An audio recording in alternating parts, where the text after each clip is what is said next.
Hi guys, welcome back to my channel.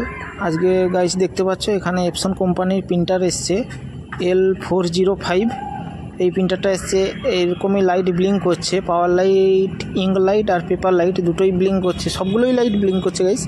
তো দেখতে পাচ্ছ আমি ঢাকনাটা নামিয়ে দিচ্ছি। আর এটা গাইস একটাই প্রবলেম হতে পারে, এটা সফটওয়্যার থেকে প্রবলেম হতে পারে। এখানে কম্পিউটারে দেখাচ্ছে গাইস প্রিন্টারে প্রিন্ট দিতে নো সার্ভিস রিকোয়ার্ড বলে লেখা আছে, এটা সফটওয়্যারেরই প্রবলেম হয়। এপসন L405 সিরিজের।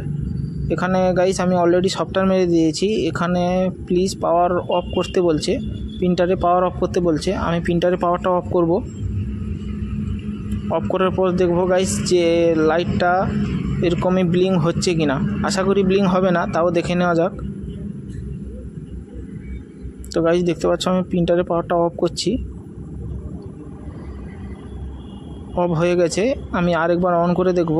আর অন হওয়ার পর এই পাওয়ার লাইট যদি একদম প্রপারলি দাঁড়িয়ে থাকে তাহলে ঠিক আছে, তখন প্রিন্ট দিলে প্রিন্ট বেরোবে। আর ওই লাইটগুলো যে ব্লিঙ্ক করছিল ওগুলো চলে গেছে, অলরেডি লাইট চলে গেছে। আর এখানে ক্যারেজও মুভমেন্ট হচ্ছে, আর তখন কিন্তু ক্যারেজ মুভমেন্ট হচ্ছিল না, স্ট্রিক্টলি দাঁড়িয়ে ছিল এবং লাইট ব্লিঙ্ক করছিল। আমি ঢাকনাটা নামিয়ে দিলাম। এবার আমি দেখব প্রিন্টারে পাওয়ার লাইট অলরেডি দাঁড়িয়ে গেছে, সার্ভিস ওকে। ভিডিওটি ভালো লাগলে like, comment, share and subscribe.